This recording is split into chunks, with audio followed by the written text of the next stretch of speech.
Hello दोस्तों, ladies and gentleman, नमस्कार, सत श्री अकाल, आदाब। मैं हूं आपका दोस्त एंड आपका होस्ट जसपाल ढिल्लों।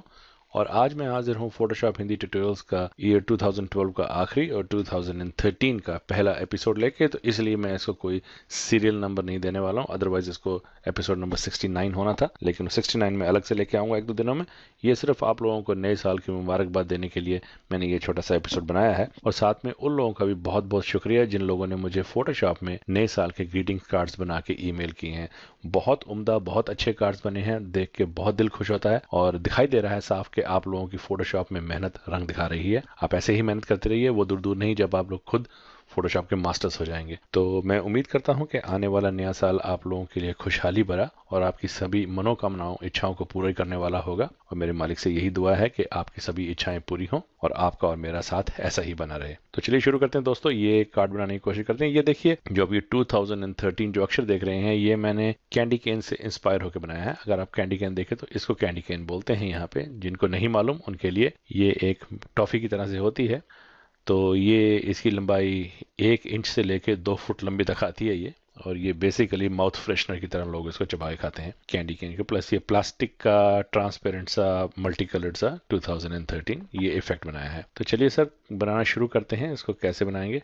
सबसे पहले तो मैं इन सबको डिलीट कर दूं। अब बेसिकली मैंने क्या किया था, ये एक स्टॉक फोटो मैंने गूगल से डाउनलोड की है, तो जिसकी फोटो है ये क्रेडिट भी उन्हीं को जाता है। तो ये एक फायरवर्क्स की फोटो है, कहीं खींची हुई, ये जगह का नाम भी उसमें नहीं लिखा था। यहाँ पे मैं लेके आया, फिर इसकी लेयर को डबल क्लिक करके इसको मैंने रेगुलर लेयर में बनाया। इसकी ओपेसिटी, इसकी फिल एक्चुअली इस वक्त 100 है, लेकिन फिल इसकी घटा के हम लोग करीबन 60 के आसपास कर दें तो ऐसे ये थोड़ी डिम होती है, शार्प रहेगी थोड़ी। लेकिन इसी फोटो को रखता तो ये फिल के बाद ऐसे नजर आती। इसके लिए मैंने इसके नीचे एक और लेयर बनाई और उसको मैंने काले रंग से भर दिया। तो जो अब इसके पिक्सल्स, जहां जहां इसके पिक्सल्स ट्रांसपेरेंट हो गए हैं, वहां वहां से ब्लैक कलर छन के बाहर आ रहा है, तो वो इसकी वो कमी को छुपा रहा है। तो अब हमने क्या करना है, अब हमने एक टेक्स्ट टूल चुनेंगे और यहाँ पे हम टाइप करेंगे 2013, जो कि नया साल है। कंट्रोल दबा के साइज को बड़ा करते हैं इसका ऐसे, और अब इसको सेलेक्ट करके इम्पैक्ट फॉन्ट मैंने यूज किया था दिखाने के लिए, तो वही हम फॉन्ट दोबारा इस्तेमाल करते हैं ऐसे। हम इसकी पहले एक कॉपी और कर लें और उस कॉपी को नहीं, हम ओरिजिनल पे आएंगे और इसका फिल हम घटा के करीबन 40% के आसपास कर देंगे। अब आप यहाँ पे आके इसके लेयर स्टाइल को क्लिक कीजिए। सबसे पहले हम ड्रॉप शेडो ले लेते हैं। ये ड्रॉप शेडो का डायलॉग बॉक्स है। अब जो मैं यहाँ पे इनकी सेटिंग्स करने जा रहा हूँ वो आप ध्यान रख लीजिएगा। सबसे पहले इसका ब्लेंड बोर्ड आप मल्टीप्लाई रहने दीजिए, ओपेसिटी को 75 रहने दीजिए, एंगल को आप इस वक्त इसका 120 कर दीजिए और ग्लोबल लाइट को चेक रखिएगा, डिस्टेंस 12, स्प्रेड इसका 15 और साइज इसका 8 कर दीजिए। उसके बाद आप इनर शेडो पे आ जाइए। इनर शेडो में आपका ब्लेंड बोर्ड मल्टीप्लाई ही रहेगा, लेकिन जो इसका कलर है वो हम लाइट थोड़ा सा ऐसा ग्रे सा कलर चुन लेंगे। अब इसका एंगल 120 रहेगा, ग्लोबल लाइट आप चेक रखिएगा, डिस्टेंस इसका 0 कर दीजिए और चोक 0 कर दीजिए, और जो साइज है ये इसका बढ़ा के 24 पिक्सल कर दीजिए। अब आप चलिए बेवल एंड एम्बॉस पे। अब बेवल एंड एम्बॉस पे आप इनर बेवल चुनिए और टेक्निक में आप चिजल हार्ट चुन लीजिए यहाँ से, और साइज बढ़ा के इसका 480 के आसपास कर दीजिए। डायरेक्शन इसकी आप रखिएगा, यहाँ इसका साइज 5 की जगह 35 कर दीजिए। सॉफ्टनेस लाने के लिए इसका साइज 8 कर दीजिए। और अब यहाँ पे जो ये शेडिंग का जो एंगल है, इसको आप -70 के आसपास कर दीजिए, -72 कर देते हैं। ग्लोबल लाइट को अनचेक कर दीजिए, ऑल्टीट्यूड इसका 74 के आसपास कहीं कर दीजिए। अब जो कॉन्टूर्स हैं, ये आपको डाउनवर्ड स्लोप जो काउंटर है ये वाला, अगर इस पर मैं हवर करूं, देखिए रोलिंग स्लोप, इसको सिलेक्ट कर लीजिए। और जो इसकी हाईलाइट का मोड है, इसको स्क्रीन ही रखिए, कलर भी हाईलाइट का यही रखिए। इसकी जो ओपेसिटी है पूरी 100% कर दीजिए। उसके बाद जो शेडो मोड है, इसको मल्टीप्लाई रखिए और शेडो का कलर भी आप हल्का सा ग्रे चुन लीजिए। और शेडो की जो ओपेसिटी है, इसको आप 20% के आसपास कम कर दीजिए इसकी। अब आप यहाँ कॉन्टूर्स में आ जाइए। कॉन्टूर्स में आपने कॉन्टूर चुनना है ये नंबर 3, ये वाला जो वी शेप का है, और एंटी एलियस आप श्योर कीजिए चेक ना हो, और इसकी रेंज बढ़ा के दुगनी कर दीजिए 100। और अब आप सैटिन पे आ जाइए। सैटिन पे इसका मोड आप यहाँ से पहले बदल के ओवरले कर लीजिए, उससे ये ट्रांसपेरेंसी आ जाती है। और ये जो सैटिन का जो कलर है, ये आप बदल के वाइट कर दीजिए यहाँ पर। ओपेसिटी को 50 रहने दीजिए। एंगल बदल के इसका 140 के आसपास से 138 के आसपास कर देते हैं। डिस्टेंस इसका 12 कर दीजिए और साइज बढ़ा के इसका 24 कर दीजिए। और अब अगर आप इसके ये कॉन्टूर्स को देखें तो यहाँ से भी वही जो पहला वाला जो कॉन्टूर जो तीसरा वाला था इसी को चुनिए और इन्वर्ट को रहने दीजिए। और अब आप चलिए स्ट्रोक के ऊपर। स्ट्रोक में इसका साइज 3 ही रहने दीजिए, पोजीशन आउटसाइड पे ही रहने दीजिए, ब्लेंड मोड नॉर्मल रहने दीजिए, ओपेसिटी 100। अब फिल टाइप में कलर की बजाय आप ग्रेडियंट चुनिए और यहाँ ग्रेडियंट में से ये जो न्यूट्रल डेंसिटी ग्रेडियंट है लास्ट वाला, अब देखिए मैं इसको बोले ये देखिए न्यूट्रल डेंसिटी, इसको चुन लीजिए। ग्रेडियंट के स्टाइल में से आप यहाँ रेडियल चुनिए। एंगल इसका 90 डिग्री ताकि ऊपर से नीचे की तरफ आए और स्केल इसका बढ़ा के 100 से 150 कर दीजिए। अब इसको आप ओके कर दीजिए। तो ये देखिए हमारा वो प्लास्टिक का सा 2013 तैयार हो गया।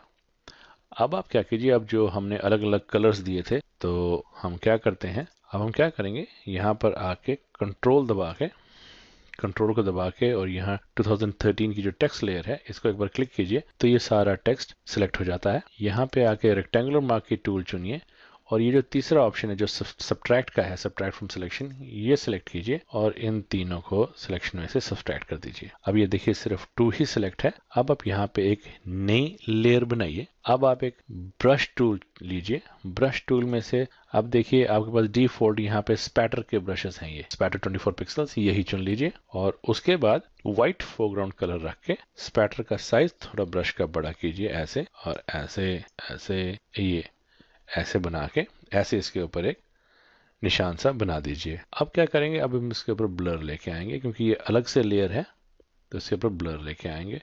फिल्टर पे आइए, ब्लर पे आइए और मोशन ब्लर पे आ जाइए। अब मोशन ब्लर की सेटिंग आपने -50 रखनी है और डिस्टेंस 50 का रखना है। ओके कर दीजिए।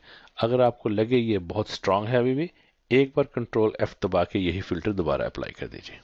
तो ये देखिए कुछ ऐसा बन गया। इसके ऊपर अब एक फिर से लेयर स्टाइल इफेक्ट लेके आएंगे, फिर से इसको दबाइए और अब की बार आप यहाँ से आउटर ग्लो चुन लीजिए। यहाँ मोड स्क्रीन को बदल के नॉर्मल कर लीजिए और ओपेसिटी 75, नॉइज 0। यहाँ से कलर चुन के अब आप रेड कलर कोई भी ऐसे चुन लीजिए, इसको ओके कर दीजिए। फिर से एक बार इसको ओके करके डायलॉग बॉक्स को क्लोज कर लीजिए। अगर आप यहाँ से फिर भी एक बार चाहें तो इसको कंट्रोल F एक और फिल्टर लगाइए तो ये देखिए कुछ ऐसा बन जाता है। कंट्रोल D करके डीसेलेक्ट कीजिए और इस लेयर को डबल क्लिक करके इसका नाम डाल दीजिए 2। अब फिर से एक बार आके टेक्स्ट लेयर 2013 पे कंट्रोल क्लिक कीजिए, फिर से सारा सिलेक्ट हो जाएगा। वही रेक्टेंगुलर मार्क की tool subtract from selection option चुन के 2 को सब्ट्रैक्ट कीजिए और यहाँ से इसको भी सब्ट्रैक्ट कर दीजिए। अब सिर्फ 0 सिलेक्टेड है। एक और नई लेयर बनाइए, ब्रश टूल चुनिए, वैसे ये जो हमने बनाए थे फिल्टर पे जाके कंट्रोल F करेंगे तो वही फिल्टर फिर से लग जाएगा ऐसे। अब हमको यही सारे इफेक्ट इसके ऊपर लेके आने हैं, लेकिन उसके लिए हमको नए सिरे से दोबारा हमको यहाँ पे लेयर स्टाइल में जाने की ज़रूरत नहीं है।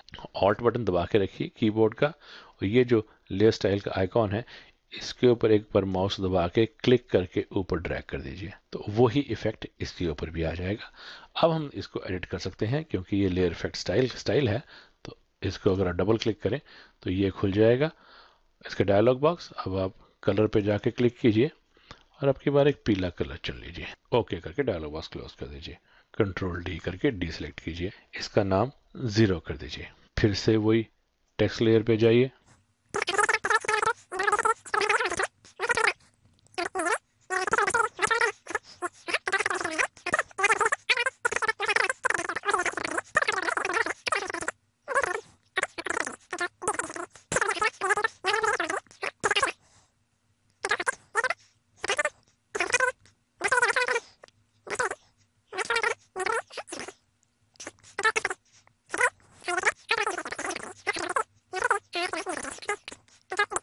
तो ये देखिए साहब ये आपका इफेक्ट तैयार है तकरीबन।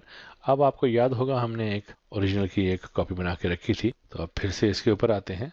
अब इसका फिल घटा के एकदम 0 कर दीजिए और अब इसके ऊपर भी हम लेयर स्टाइल एक और लेके आएंगे। इसके ऊपर हम सबसे पहले बेवल एंड एम्बॉस लेके आते हैं और इसमें भी वो इनर बेवल और वही चिजल हार्ड, डेप्थ इसकी वही 480 के आसपास, डायरेक्शन अप 35 और सॉफ्टनिंग इसकी 8 पिक्सल की कर दीजिए। शेडिंग में एंगल -72, ग्लोबल लाइट को अनचेक कर दीजिए, आल्टीट्यूड इसका 74 कर दीजिए और ग्लॉस काउंटर में वही जो ये स्लोपी है इसको चुन लीजिए और अब की बार हाईलाइट मोड को स्क्रीन रहने दीजिए, ओपेसिटी को बढ़ाकर 100 कर दीजिए और दूसरी बार मोड को मल्टीप्लाई कीजिए, इसका कलर बदल के व्हाइट कर दीजिए और ओपेसिटी इसकी घटा के 30 के आसपास कर दीजिए।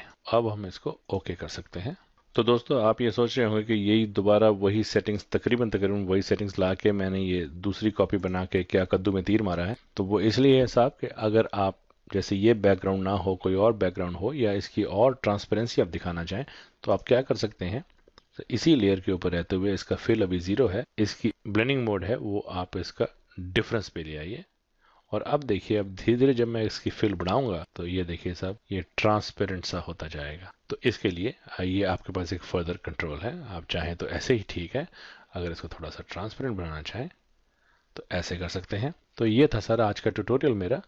तो वंस अगेन जाने से पहले आप सबको नए साल 2013 की बहुत बहुत शुभकामनाएं और उम्मीद करता हूं आपको मेरे ट्यूटोरियल्स ऐसे ही पसंद आते रहेंगे। अगर आपको मेरे ट्यूटोरियल्स पसंद आते हैं तो प्लीज़ इनको जरूर सब्सक्राइब भी कीजिए और अपने दोस्तों के साथ भी बांटिए। तो until we meet next in the next tutorial in the year 2013, God bless, namaskar, have fun, bye bye.